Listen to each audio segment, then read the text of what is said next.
Welcome, everyone. Thank you for joining us tonight for our spooky history program just in time for Halloween. We want to thank the Missouri State Museum for presenting tonight and collaborating with us here at the Daniel Boone Regional Library on great programs like our Returning Lunch and Learn series highlighting more Missouri Trailblazers that's coming up in 2022.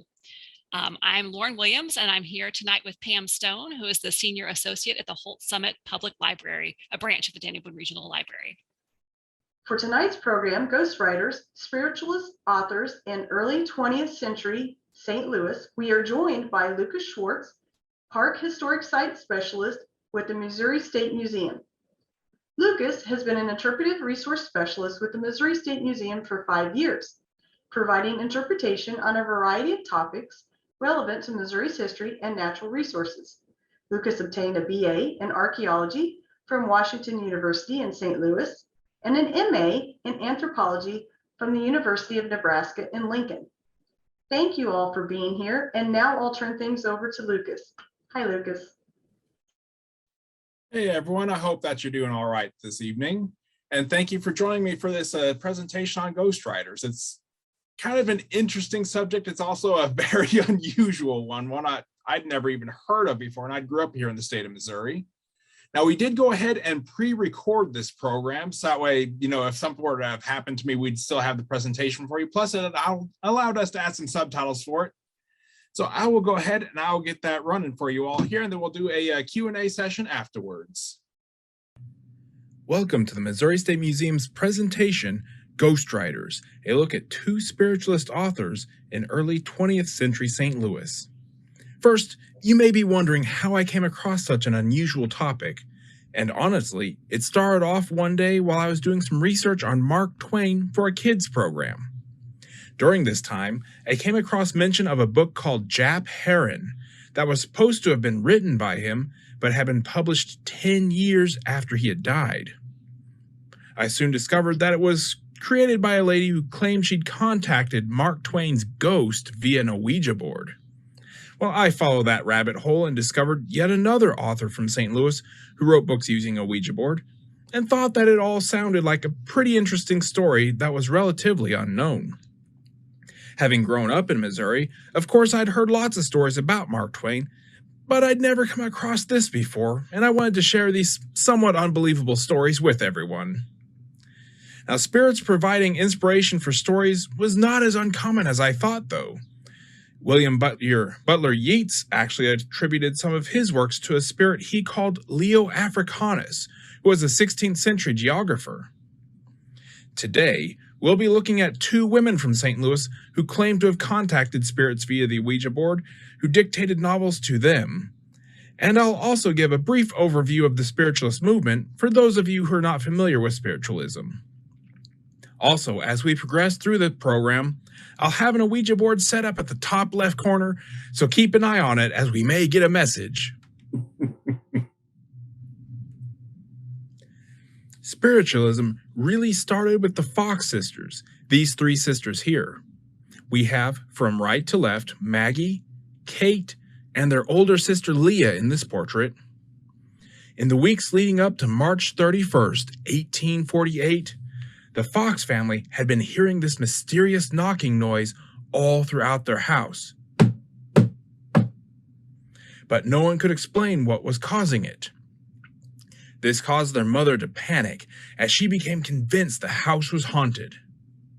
Their father tried to play it off as wind blowing the shutters or some other natural phenomena, but that all changed on the night of the 31st. Their mother went upstairs to see her girls and found them saying, "Mr. Splitfoot, do as I do." They would then snap their fingers once, twice, and that would be followed by 2 knocks. This further convinced Mrs. Fox that there was something supernatural, as her girls appeared to be communicating with the cause of the knocking. The girls developed this system further, asking the entity to knock once for yes or twice for no. They also asked things like, "How many children does our mother have?" and would receive the appropriate number of knocks. As this went on, though, the girls began to feel like things were going a bit far, so they kind of hinted at the truth by pointing out that the next day would be April Fool's Day and that this must be a joke. But their mother was steadfast in her belief that this was a supernatural event. She eventually asked the entity if it would continue to answer if she called the neighbors to witness. And after a pause, it knocked once to indicate that it would. So Mrs. Fox called the neighbors over, and they proceeded to ask questions and get accurate answers from the knocking. The neighbors all became convinced that there was some sort of witchcraft or deviltry at work, while Mrs. Fox continued to be afraid that the house was haunted. They ended up becoming social outcasts as everyone was afraid to be associated with them. At this point, Kate and Maggie were sent to live with their older sister Leah in Rochester, New York. The knocking sound simply followed them to Rochester. Rochester, though, was kind of a religious hotbed at this point in time. It often gets referred to as the burned over district when historians talk about religious reform and revivalism in the 1800s. The Second Great Awakening started up there, the Mormons started up there, and Millerism started up there. So you see a lot of religious revivalism start up in this area of New York. Leah called over her neighbors, some of the Quakers living in the area, to hear the knocking. And when they did, they were immediately convinced that they were hearing spirits. In fact, the Quaker community in that area became some of the first spiritualists and were among the most firm believers. The Fox sisters, with Leah as their manager, eventually decided to take their show on tour around the country, and of course they were charging a fee for the people to come and see them. By the time they got to St. Louis in 1852, lots of other mediums had begun to pop up. Once other people realized they could do what the Fox sisters were doing and make money doing it, practitioners began quickly springing up. It didn't start out easy for the Fox sisters, though, as there was some pretty healthy skepticism about their performance initially. In fact, most of the people who made up their early audiences were folks coming in to try and disprove them. They wanted to see with their own eyes if they could figure out the trick that was causing the rapping sounds. And when they couldn't, they would often run the sisters out of town. The longer the sisters were on tour, though, the more the audience began to shift as believers started coming in. The growth of believers was bolstered by newspaper articles admitting that no one was able to figure out the trick behind the rapping noises. The image here, by the way, is a daguerreotype that was taken by Thomas Easterly, who was a pretty famous daguerreotypist from St. Louis. You can find a number of his works actually at the Jefferson Landing State Historic Site on the walls. Spiritualism really started taking off around this time. A lot of different things were coming together all at once to kind of create this perfect storm scenario that helped drive its growth. First is the ending of the Second Great Awakening, which was a time in which people started to become somewhat cynical of large, organized religious institutions. Previously, I had mentioned Millerism had grown out of the Rochester area of New York during the Second Great Awakening. They ended up shooting themselves in the foot around 1840 because they predicted that in 1843 the rapture was going to happen, so all of their followers needed to get prepared for it. Well, of course, 1843 came and went, and the rapture never happened. So they started telling their followers, wait, we were actually a little off on the date. It is actually happening in 1844, so everyone get ready. 1844 comes and goes with no rapture, and people started getting a little cynical. We also see at this time a larger rejection of the idea of predestination that Calvinism had put forward. Previously, people had been told by religious leaders that from the moment they were born, it was already determined whether or not they would go to heaven, and there was nothing they could do to affect the outcome. But by acting good, you can show that you are destined for heaven. However, we're seeing at this time the rise of the idea in America of the self-made individual, where if you work hard enough, you can achieve anything. And this attitude really conflicted with the idea that you couldn't do anything to affect your afterlife. Spiritualism showed up just in time to offer an alternative to the idea of predestination. The spiritualists claimed that they could communicate with spirits who would serve as guides on how to get to heaven. On top of all this, just a few years before the Fox sisters began their show, a man named Andrew Jackson Davis, often called the John the Baptist of spiritualism, wrote a book in which he claimed that while under mesmeric trance, he saw multiple planes of spirits who told him that there would soon come a living demonstration of the living and the dead communicating. He had amassed a bit of a following after the publication of his book, and naturally, once the Fox sisters came along with their spirit rappings, he jumped on it to say, "Here is the proof, here is the living demonstration that I predicted would happen." Thus, all of his followers jumped onto the spiritualist bandwagon as well. The Civil War also contributed to the growth of spiritualism. Previously, when a person died, they usually died at home and loved ones were allowed to say their final goodbyes before having the funeral. However, during this war, troops were deployed across the country and there was a massive loss of life. It was not always possible to send a body back home to be buried, and many of the families of the deceased soldiers took to spiritualism to try and confirm that their deceased loved ones were at peace. Immediately after both the Civil War and World War I, there were booms of spiritualist practitioners looking to contact fallen soldiers. Historians estimate that between the 1840s and the 1920s, spiritualism had up to about 8 million followers, though some estimates put that number as high as 11 million. Unfortunately, it is difficult to track the number of spiritualists, as spiritualism wasn't really a centrally organized religion. You could consider yourself a Lutheran or a Catholic or what have you, but still have spiritualist beliefs. However, organized religion overall strongly rejected spiritualism. As for the Fox sisters, they did not get a very happy ending. The pressure from the fame and the constant touring led them both to alcoholism. Many reports claimed it was Leah who pushed them to perform, and some even claimed she bullied them into continuing beyond what Kate and Maggie were comfortable with. Things finally boiled over when Leah decided that Kate's alcoholism was too severe for her to be allowed to raise her own children. Thus, Leah tried to have Kate's children taken away from her. This turned both Kate and Maggie against Leah.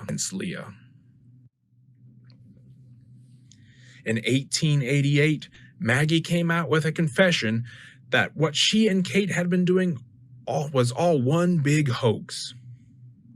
The newspapers all called this confession the death blow to spiritualism, as in addition to the publication, Maggie demonstrated on stage in front of reporters how she and Kate managed to create the knocking sounds by using the knuckles in their toes.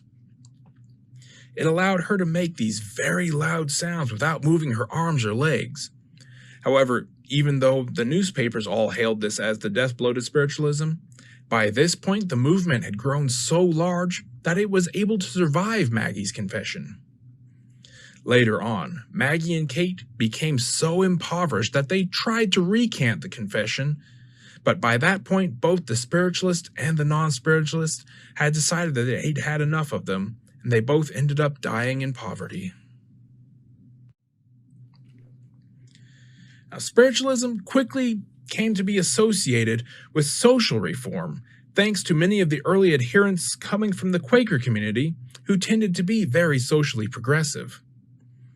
As a result, abolition was often included among spiritualist beliefs, which led spiritualism to not being very popular in the South.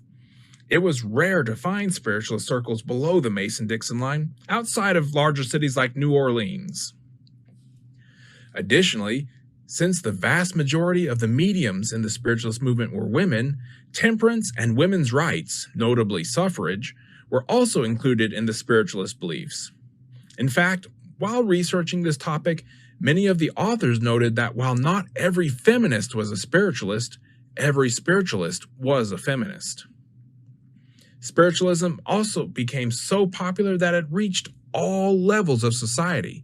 It even found its way into the White House.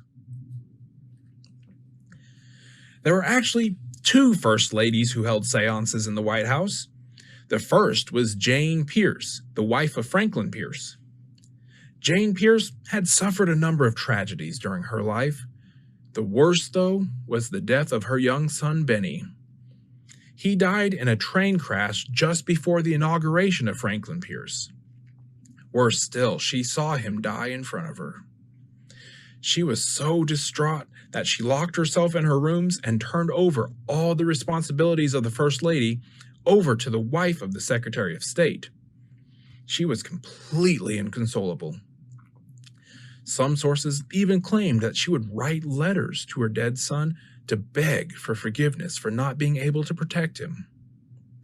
She finally got the idea to call upon the Fox sisters, as this was back in the 1850s when the Fox sisters were still enjoying the height of their popularity. They held a seance in the White House, which seemed to bring some comfort to Jane Pierce, as she would later claim that she saw Benny in her dreams, which brought her solace. The second First Lady to hold a seance in the White House is one you have probably heard about holding seances in the White House: Mary Todd Lincoln. Mary Todd Lincoln was in a very similar situation to Jane Pierce. Her son Willie had passed away from fever while he was still very young. This was in 1862, right in the middle of the Civil War, and she was completely inconsolable.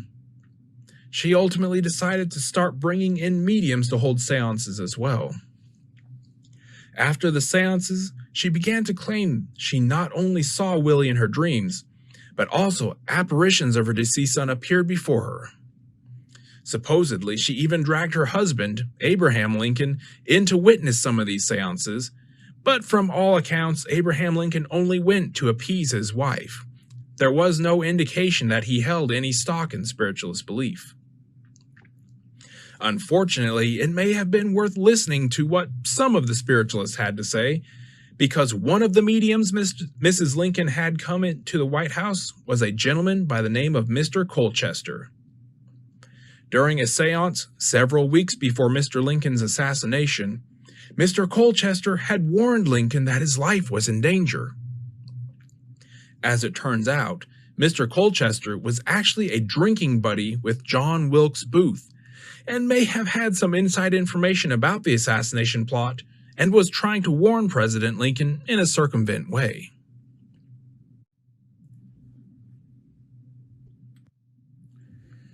Of course, not everyone believed in spiritualism. There were lots of doubters, but it was very hard to disprove at the time. If someone claimed that they are talking to ghosts, how do you disprove them? Most critics tend to use one of three lines of attack when taking on spiritualists.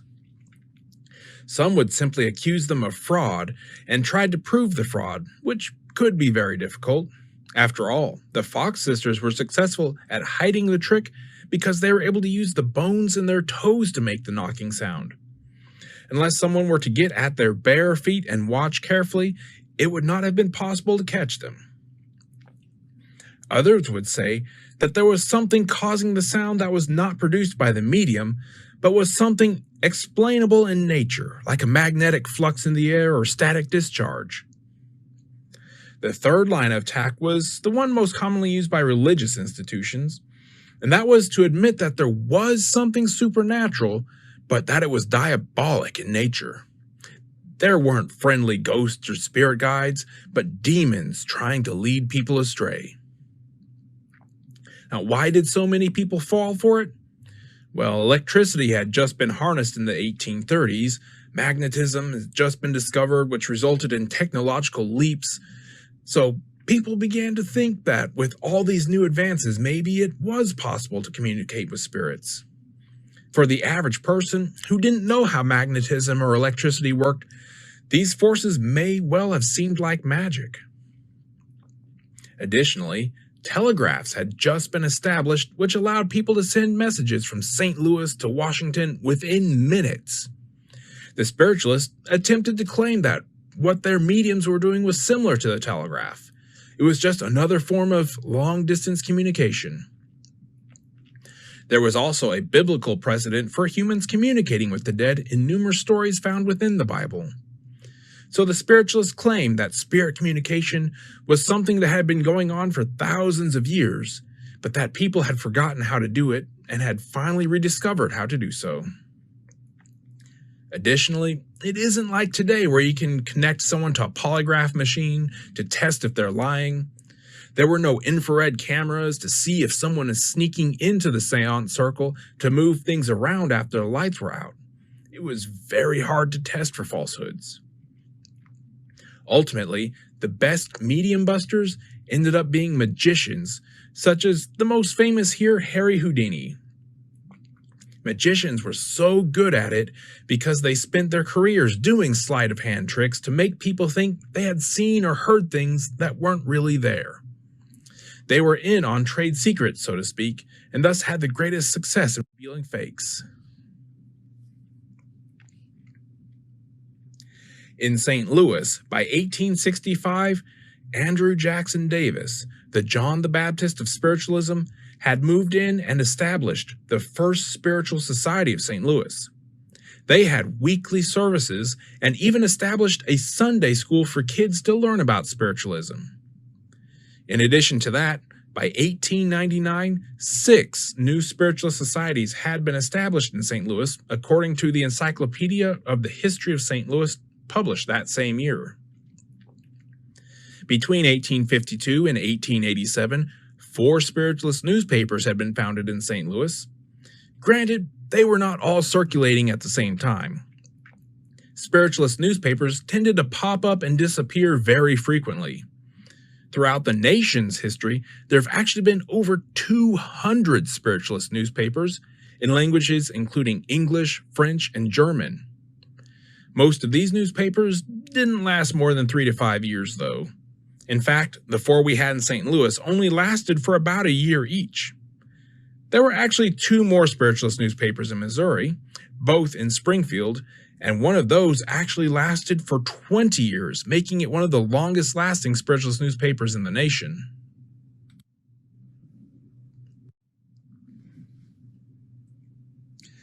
By the 1890s, in addition to knockings, we began to see talking boards show up. I call them talking boards because the word Ouija was actually a brand name. Much like Kleenex became such a well-known brand that many people call all tissues Kleenexes, Ouija became so well-known that people began calling all talking boards Ouija boards. Religious organizations were very quick to condemn talking boards, as they felt all attempted communication between the living and the dead was just inviting in diabolical forces. For the non-religious, though, talking boards tended to be viewed as little more than a parlor game. Of course, the spiritualists quickly adopted it as yet another means to not only communicate with spirits, but to get more direct messages from them. Now, this leads us into the first of our 2 authors here, as both of them were using Ouija boards to write their books. This is Emily Grant Hutchings, and she was a devoted believer in spiritualism. She grew up in Hannibal and aspired to be an author. She had a rather notable career as a journalist, though. She never really quite made it as an author.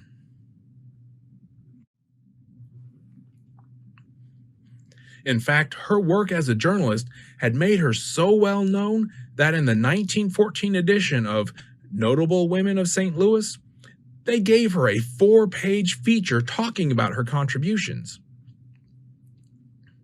She wrote articles not just for the local St. Louis paper, but she also contributed articles to national journals like the Atlantic Monthly and Cosmopolitan. She was also personally tapped to cover the 1904 World's Fair. The press corps decided they specifically wanted her writing on the fair, and she wrote articles daily, sometimes putting out multiple articles a day. She was also an art critic for the St. Louis Globe-Democrat. It was in her capacity as an art critic that she even gained a personal connection with the Missouri State Capitol.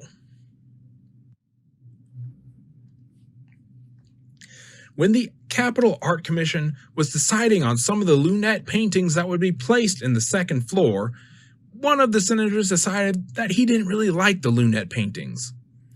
Senator William C. Irwin decided to start nitpicking as many of the lunette paintings as he could, saying things like, "That cow should not be there," or "That fence would be further out," claiming that they weren't historically accurate and thus shouldn't be put in. He spent time in the Senate bogging down the process in the hopes that the project would be scrapped. This all came to the attention of Emily Grant Hutchings, leading her to write a scathing editorial piece about the senator in the St. Louis Globe-Democrat. Senator Irwin began feuding with her in the editorial section of the Globe-Democrat. However, this all only helped bring this debate in the Senate to the public's attention. Public opinion turned against Senator Irwin and helped to save the lunette paintings.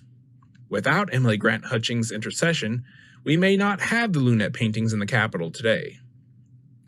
You can see her here pictured in front of the fountains just north of the Capitol building.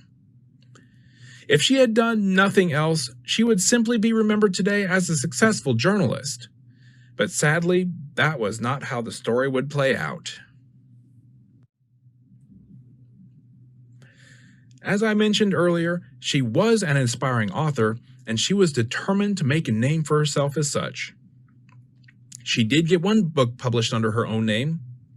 Indian Summer was published in 1916, but it didn't really get much acclaim.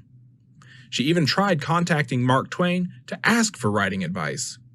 She had met Twain while he was lecturing St. Louis and was introduced to him as a fellow Hannibal native. While Mark Twain tried to give her a few tips as a favor to a fellow Hannibal resident, his opinion of her was not very high. They wrote several letters back and forth, and on the last letter he received from her, he wrote on the outside of the envelope, "Idiot, preserve this." Aside from the one novel, she managed to get published a few poems and short stories. Then, in 1913, she tried publishing the book Jap Heron. This wasn't her working on her own. She was working with a medium named Lola Hayes, and they used a Ouija board to transcribe, I'm quoting here, a book that was supposedly being dictated to them by a spirit called Lazy Sam. While she never explicitly stated that it was Mark Twain in the book, at least not at first, she did heavily imply it. To further drive home this point, she had an artist draw an illustration of Mark Twain and had it included on the inside cover. This book took about 2 years in total to write using the Ouija board. Unfortunately for her, the book was immediately panned by all the critics who read it. Most thought it was awful, and while a few did give it a less harsh review, they made sure to note that as a novel it was nowhere near Mark Twain quality. One of the most scathing reviews that I read while looking through old newspaper articles was from the 1917 New York Times. The very last line here reads, "If this is the best that Mark Twain can do by reaching across the barrier, the army of admirers that his works have won for him will all hope that he will hereafter respect that boundary." Ultimately, this drew the attention of Mark Twain's surviving daughter Clara Clemens and the publishing company that had the rights to Mark Twain's works, Harper & Brothers. They filed suit against Hutchings and her publishing company. Harper & Brothers claimed that, as they had the rights to all of Mark Twain's works, any book published by Mark Twain by a company other than them constituted breach of contract. They tried to force the issue and make Emily Grant Hutchings admit that it was a fake in order to continue publishing the work. Otherwise, if she insisted that it was Mark Twain, they would have to turn over all proceeds to Harper & Brothers and Clara Clemens as the sole survivor of the estate. During the debate, the sides also decided to look into what Mark Twain himself would have thought of the afterlife. In a few of his books and essays, he had given some indication about what he thought of the afterlife, so they turned to this body of work, most notably, What is Man? And The Mysterious Stranger. In these volumes, He had expressed a disbelief in the afterlife, and so the argument was made that, as he didn't believe in the afterlife, there was no way he'd come back as a spirit to prove that it existed.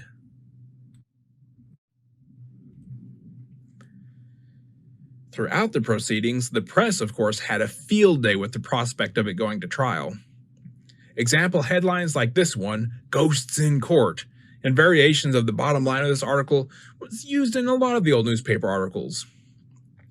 The riddle of the universe is about to be debated, not by theologians, but by lawyers. In the end, the lawyers never had a chance to debate that question, as Hutchings and Hayes settled out of court, agreeing to halt publication and destroy all copies of the book. This would not be the last time someone claimed they had a book dictated to them by Mark Twain using an Ouija board, though. In 1968, a woman named Mildred Burris Swanson claimed the ghost of Mark Twain dictated to her a book titled "God Bless You, Daughter." However, after failing to see any success with Jap Heron, Emily Grant Hutchings never tried publishing a book again, and certainly no more with an Ouija board. From this point on, while she continued to work for the St. Louis Globe-Democrat, she fell into obscurity. Her husband passed away before she did, and she never had any children. And she ended up becoming the black sheep of her family. When she finally passed away in 1960, she was cremated, but none of her family members would come forward to claim the ashes. If you check the Find a Grave website today, it still has her remains listed as in storage at Valhalla Cemetery, waiting for someone to come and claim them. Now, I'm sure you've got to be wondering, just why did she even think she could get away with the scheme like this? Why did she think she could use an Ouija board to write a book and not get ridiculed for it? To answer that, we'll need to go back several years to look at one of her friends named Pearl Curran. Pearl Curran, pictured here, was a St. Louis housewife without much in the way of formal education. She had dropped out of school at the age of 13 due to a nervous breakdown and never went back. She wasn't exactly very well traveled either. Aside from a short period in her youth in which she moved to Texas with her father, and a brief stint in Chicago learning music at a music institution, she spent most of her life in Missouri. She also had never professed any spiritualist beliefs. She only even began dabbling in contacting spirits via the Ouija board due to the insistence of her friend, Emily Grant Hutchings. One summer in 1913, 2 years before she would write Jap Heron, Emily Grant Hutchings was visiting Pearl and suggested they use an Ouija board to try and contact Pearl's father, who had recently passed away. For the first few days, they only got gibberish mixes of letters rather than otherworldly messages. But one night, as soon as they touched the planchette, it immediately spelled out the message, "Many moons ago I lived, again I come. Patience worth my name. Wait, I would speak with thee. If thou shalt live, then so shall I. Good friends, let us be merry." Needless to say, they were all quite surprised. But who was Patience Worth? They had never heard that name before, and it was not some distant relative. Additionally, Patience Worth would not speak much about herself.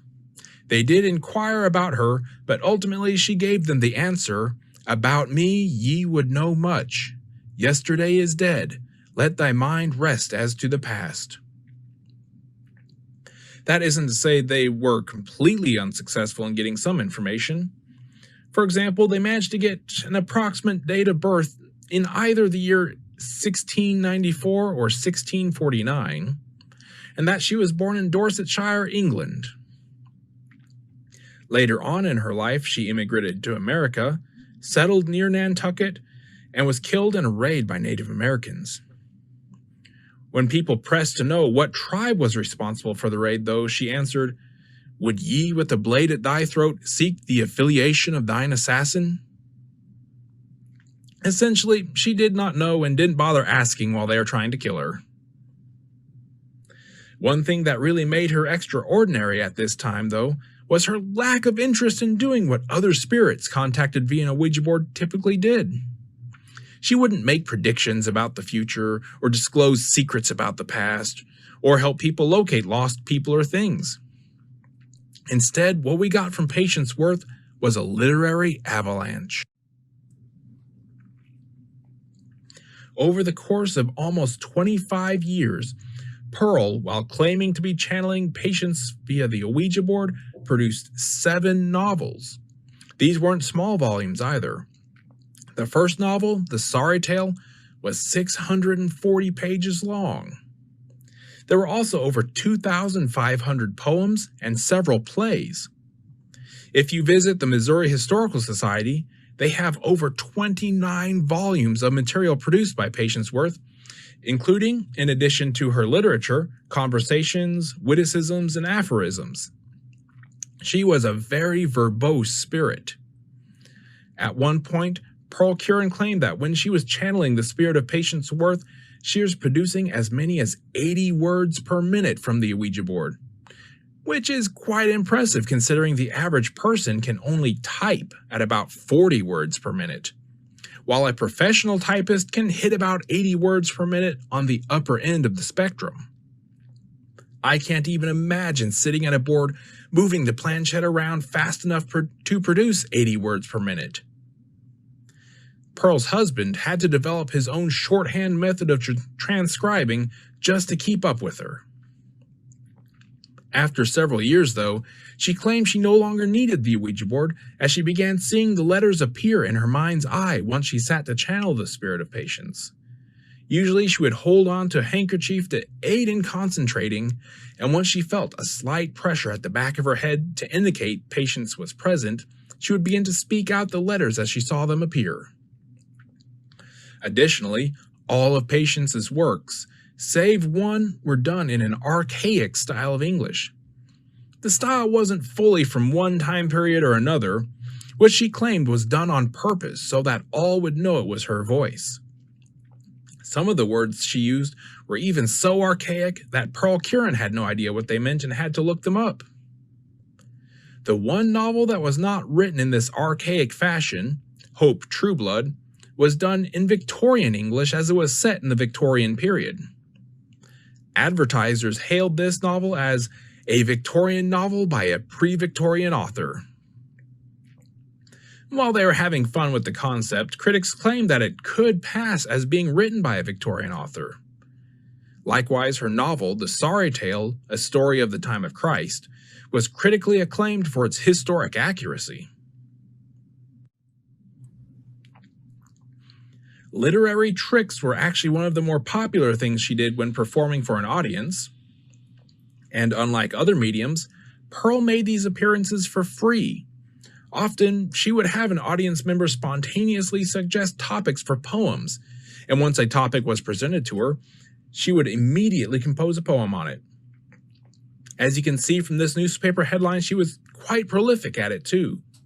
According to Headline, she once did 16 poems in the span of 20 minutes on topics spontaneously suggested to her by members of a women's club she was visiting.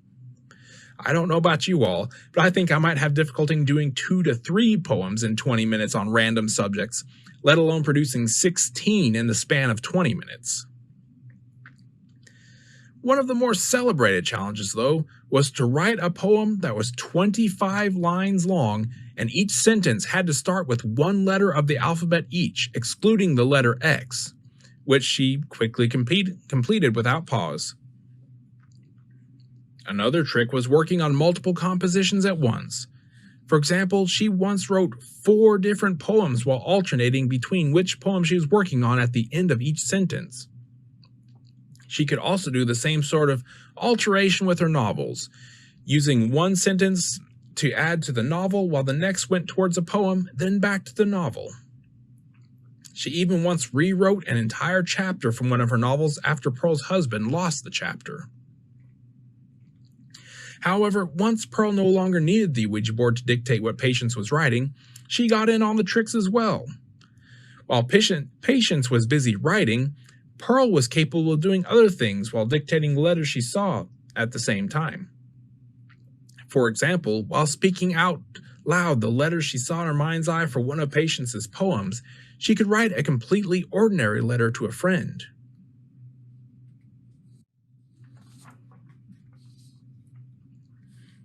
Patience Worth also garnered a reputation for her quick wit and humor.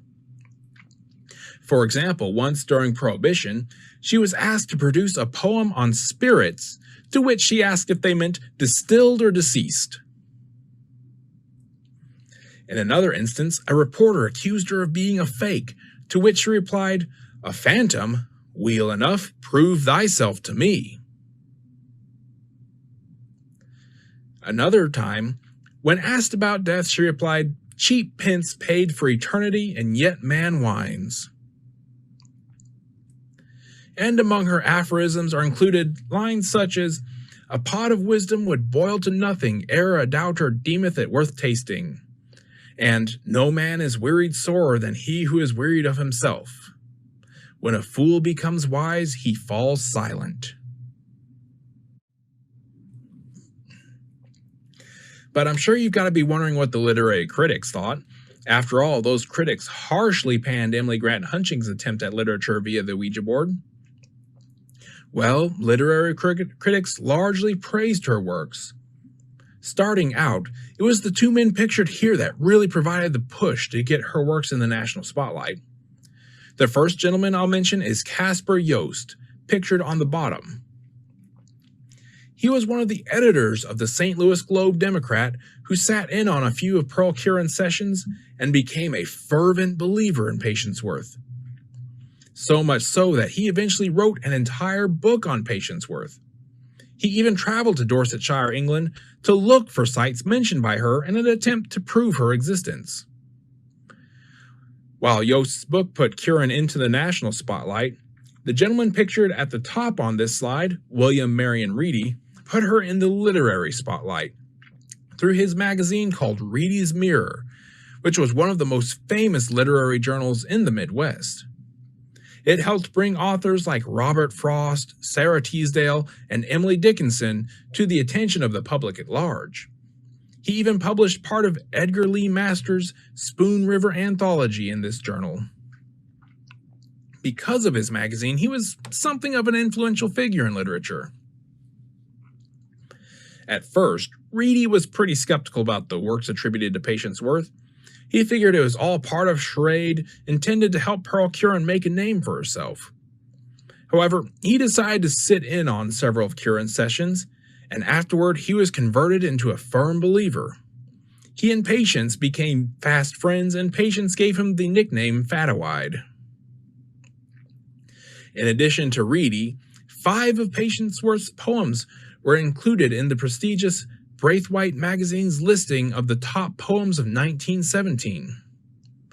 Even the Joint Committee of Literary Arts of New York joined in, listing Patience Worth as one of the nation's outstanding authors.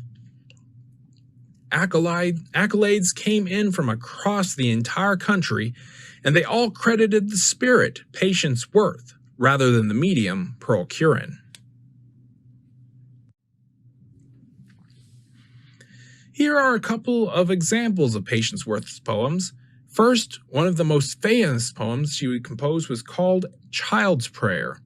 It reads as, "I thy child forever play, about thy knees this close of day. Within thy arms I now shall creep, and learn thy wisdom while I sleep." The second one here, titled "Who Said That Love Was Fire," reminds me of an old Robert Frost poem. "Who said that love was fire? I know that love is ash. It is the thing which remains when the fire is spent, the holy essence of experience." What did science think about all this? Pearl was willing to be interviewed by researchers, but refused any suggestions that she undergo hypnosis, as she feared it would permanently break the link between her and Patience Worth, either unintentionally or due to a suggestion given to her by the psychologist performing the hypnosis. This frustrated a number of psychologists, as hypnosis was widely used at the time. Due to Pearl's refusal to undergo hypnosis, One psychologist named Morton Prince ultimately declared that no scientific results would ever be conclusively reached. Another psychologist by the name of W.F. Prince, who had previously worked with Houdini to expose fakes, conducted a series of interviews with her and ultimately published a 509-page report based on his study. By the end of the report, he concluded that either our concept of what we call the subconscious must be radically altered so as to include potencies of which we hitherto have had no knowledge, or else some cause operating through, but not originating in, the subconscious of Mrs. Curran must be acknowledged.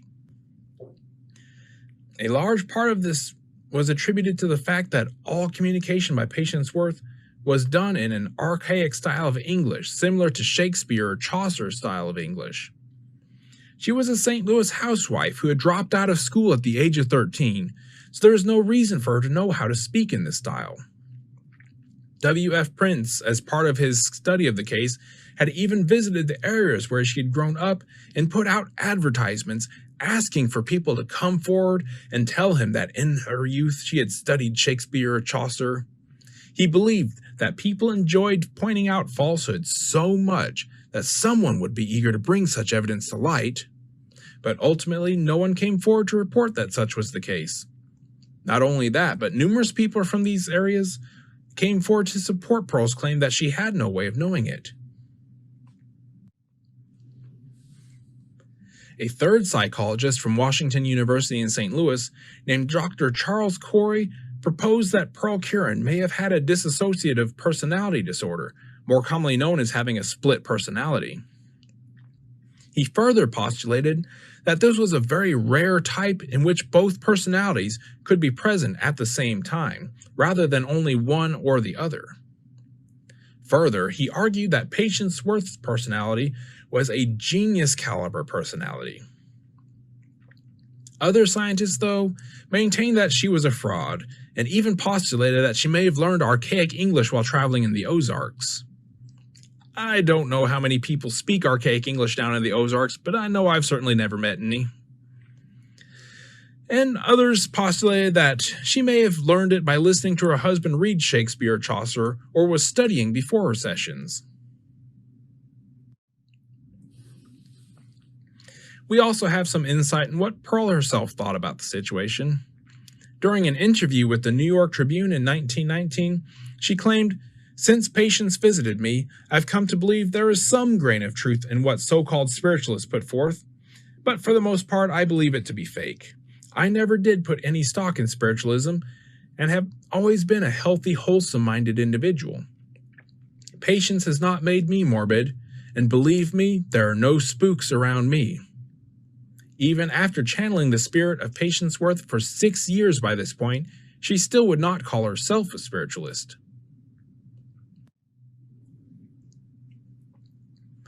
As I mentioned earlier, Pearl Curran and her husband did not charge people money to come see her sessions, and in fact it turned out they were losing money due to them. That became one of the strongest arguments against people accusing her of fraud. After all, if she was in it for the money like the Fox sisters, she was going about it in a pretty poor fashion. Not only did they not charge a fee to see the sessions, but in order to be good hosts, they provided refreshments to everyone who came to see the sessions, which they did weekly. Additionally, to help increase the readership for Patience Worth's poems, they started self-publishing a magazine called Patience Worth Magazine, and they estimated they had lost almost $5,000 publishing this magazine. Furthermore, while the first book, The Sorry Tale, had been a national bestseller, which the New York Times called a feat of literary composition, the rest of her books never saw that level of success, as interest in spiritualism was not only declining by this point in time, but there were people who were starting to see spiritualism as just kind of a big hoax and they didn't want to be associated with it. There had also been some discussion of producing a movie based on The Sorry Tale, but that fell through, so no funding from movie rights came in either.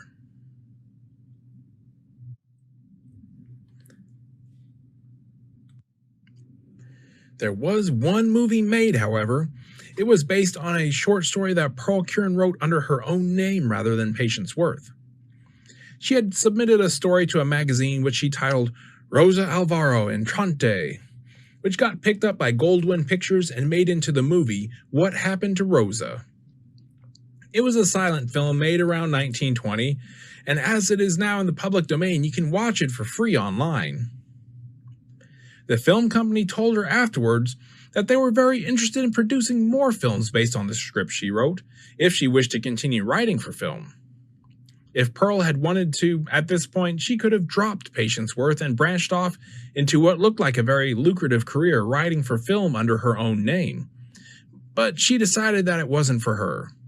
In fact, she never again wrote anything else under her own name. The story up to this point has been plenty bizarre, but it gets even more peculiar. In 1916, during a Patience Worth session, Patience directed Pearl Curran to adopt a baby daughter. Patience also dictated specific criteria for the baby they were to adopt. She had to be a child in need, of Scottish and English heritage like Patience Worth supposedly was, and she had to have red hair and brown eyes like Patience Worth supposedly had. She didn't give the Currans any direction beyond that, though, so they began a months-long search in orphanages to find a child with these specifications. However, they did not have any luck. Eventually, Patience Worth gave them a message that they will soon meet a pregnant widow who will have the child they are looking for. Sure enough, they soon met an impoverished pregnant widow of Scottish and English descent, and they made an arrangement with her to adopt her child if it was a girl. When the time for the child's birth arrived, Pearl was in the middle of a session when Patience Worth suddenly stated that time was up and the session ended. Immediately afterwards, they got notice that the child had been born, and it was a girl with red hair and brown eyes.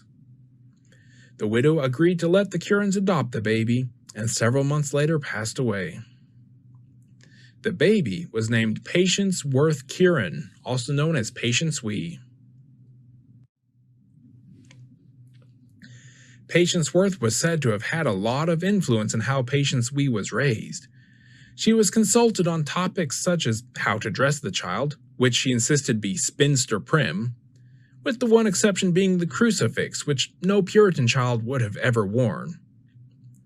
They even consulted Patience Worth for medical advice when raising the child. As the family physician was a fan of Patience Worth, he allowed it.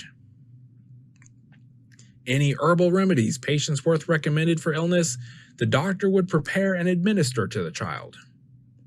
And given Patience Worth's international fame, Patience Wee regularly received gifts from around the world from fans. Given how bizarre this story was, Patience Wee also received quite a lot of newspaper coverage. The last contact that Pearl Curran had with Patience Worth occurred in 1937.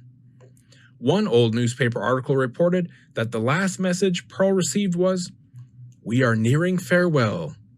It has been well to speak for a time, but silence is eternal, and soon, too soon, my voice again must be mute."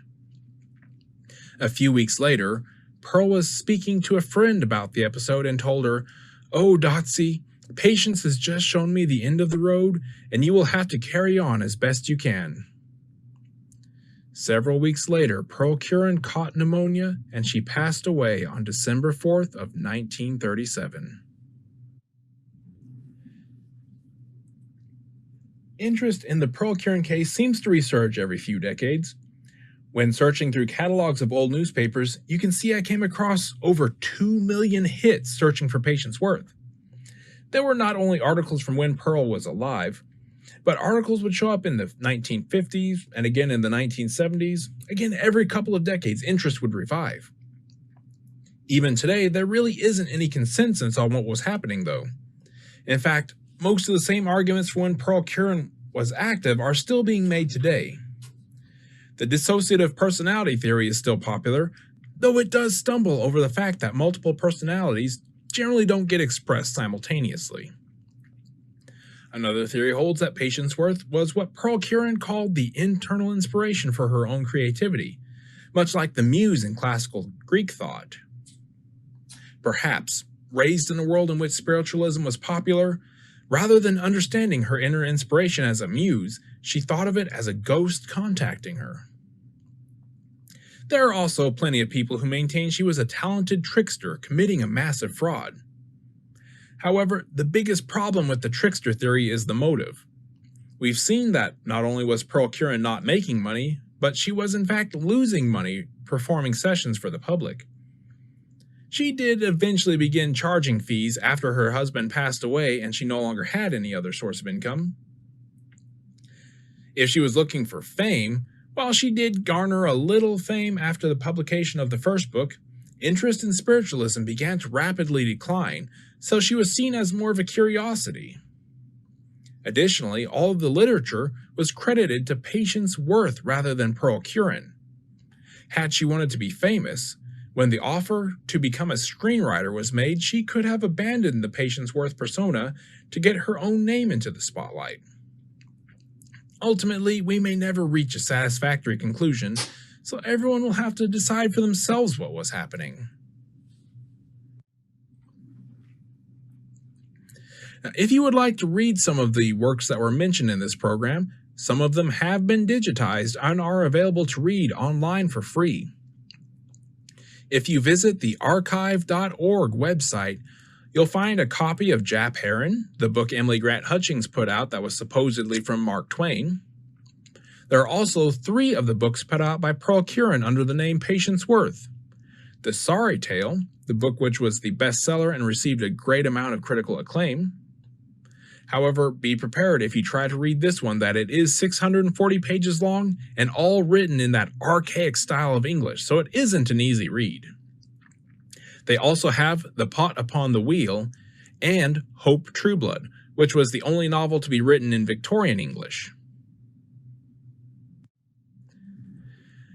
Now, are there any questions? All righty. So does anyone have any questions? I have one. Do you happen to know the name of the newspaper in Springfield that was the long-running one? I don't have the name of that one off the top of my head, I'm afraid. But yeah, it's kind of crazy that there's one that lasted that long. Like I said, even nationally, they very rarely made it past 5 years.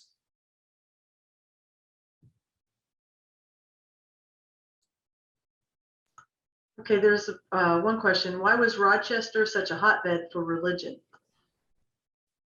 I'm not sure that anyone's ever really come up with a very satisfactory answer for that one. It seemed like any time that a new religious idea started up, for whatever reason, it was happening in Rochester, and it very quickly caught on like wildfire during the Second Great Awakening. But for some reason, that area in specific seemed to have a lot more people coming up with religious ideas. I'm not sure how much of that was coincidence and how much of that was just because of the types of folks that were living there. Like, so I know the Quakers all settled in that area, and the Quakers were pretty progressive. They're also very quick to adopt new beliefs. Like, so they were some of the earliest and firmest believers in spiritualism when spiritualism first started up. I had a question, Lucas. So we talked about the Ouija board and the knocking. Did you come across other means of communication that people were saying spirits use to communicate with folks?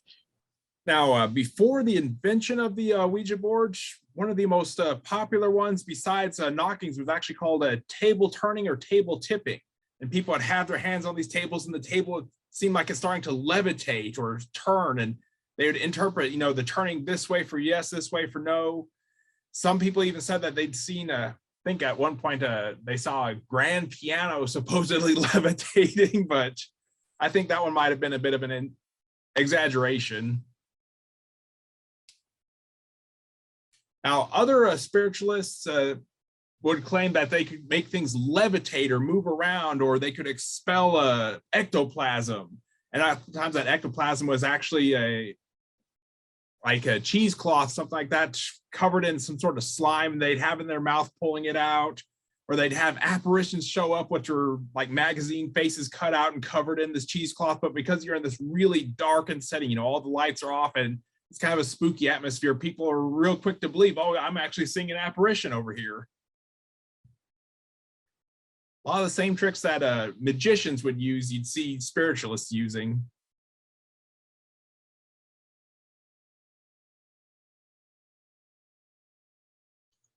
Okay.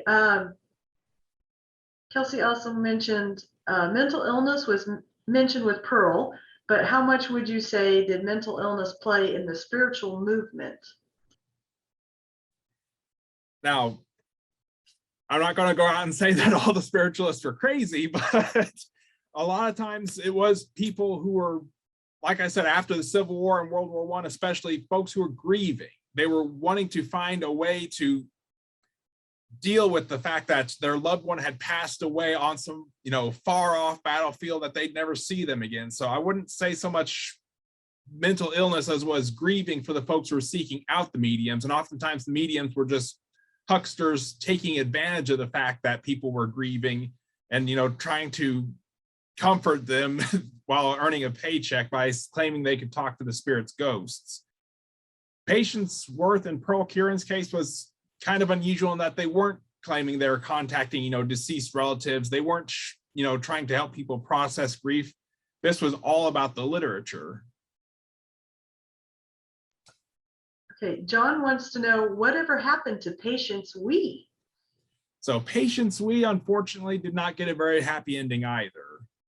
Now, after Pearl Curran had passed away, Patience Worth Curran, she'd married, but they both, her and her husband, ended up being alcoholics, and she started having troubles with insomnia. So she was prescribed some sleeping medication, and unfortunately, she was drinking while taking the sleeping medication. It caused her to have a heart failure, and she passed away at about the age of 27. That's very young. Yes. Oftentimes you'll see some of those older newspaper articles speculating whether or not Patience Worth had decided she no longer had any use for any of the folks that she, you know, lived out her fantasy of motherhood. So she was discarding all the people that she no longer needed. Do we have any other questions, comments? I just have a comment. I thought it was really interesting that the gender lines that you mentioned, that this really was a way for women to have a voice and to be creative or have some attention. That I just found that fascinating, that the belief seemed to follow some gender lines.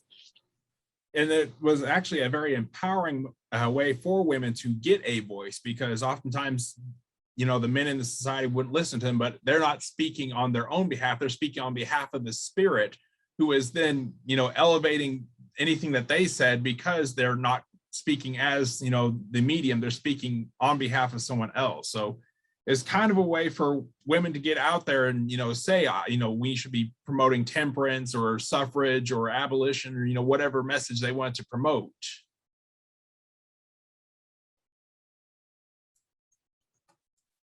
Lucas, is there anything else you'd like? Go ahead. Sorry. I was about to say, I think a lot of that also came from the early believers being the Quakers, which were such a socially progressive community.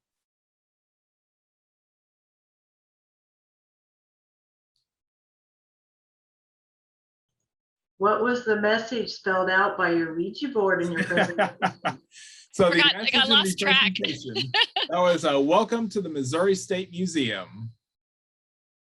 Oh, and if anyone's curious about how the Ouija board works, that scientists have actually discovered it's what's called the idiomotor effect. So while you're not really talking to a spirit, you are talking with something, your own subconscious. And what they're saying happens is, oftentimes whenever you're holding perfectly still, your body's still making just minuscule muscle movements, so tiny that you don't even notice it. And what's happening with that planchette is, you know, you ask a question, whatever you're thinking the answer is, it's going to kind of move the planchette towards spelling out whatever message you want. And of course, if you blindfold the participants, which National Geographic actually did a few years back, they're just going to get complete gibberish while they still feel like they're moving the planchette around. An easy way to kind of test this is what's called Chevreul's pendulum. So if you got a string and just a little weight at the end, you can hold it so it feels like it's being held perfectly still and say, okay, we're going to move side to side if the answer is no, and back and forth if the answer is yes. And then, you know, think, okay, so is the sun going to rise tomorrow? And then you just wait, and slowly, even without being able to see your hand moving, it starts swinging back and forth. So I'm not trying to do this, but subconsciously my mind is saying yes, so it's swinging it back and forth. Or, you know, I could ask, you know, am I going to win $1 million in the lottery tomorrow? And already it's starting to go side to side for no. Fun little trick you can use to freak people out if you're at a party and just want to say, hey, I can communicate with ghosts. That is great. So how does that affect water witching? Okay, so water witching or water dowsing is the same basic principle. It's that idiomotor effect. So, you know, you've got your 2 rods in your hands or the water dowser in your hands, and it's going to start moving kind of based on subconsciously what you thought is supposed to be happening. So if you think water is going to be found over here, you'll be walking around and eventually it'll move to indicate water's there. They've done similar tests with folks telling them, okay, over there, there's an underground stream, and then they'll send people off the dowsing rods, and right when they get to where they were told that underground stream was, the rods crossed and said, okay, yep, there's water here. It's all completely subconscious, though, just your brain kind of tricking yourself up because you're thinking, I'm not making movements, even though these little minuscule unconscious movements are happening in your muscles. You're, you know, it completely takes the agency out of yourself. You're like, I'm not doing this, even though honestly, subconsciously you are.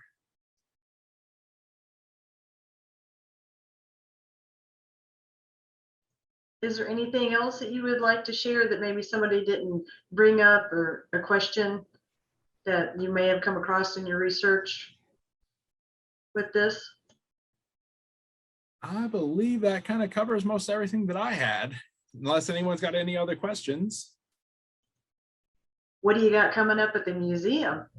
All right, well, we've got 2 more Trailblazers programs that we'll be collaborating with the library here for. The first, on January 18th, we've got a program on Joe Penny, who was a freedman from Kentucky, who paid $160 for 8 acres of land in Saline County, Missouri, and founded the community of Pennytown. Then on February 15th, we have a program on Rose O'Neill, an American illustrator and creator of the Cupid doll and Cupid illustrations, which was one of the most widely known cartoon characters until Mickey Mouse. So be sure to kind of keep a lookout for those upcoming programs. Okay, that sounds great. Lauren, do you have anything else?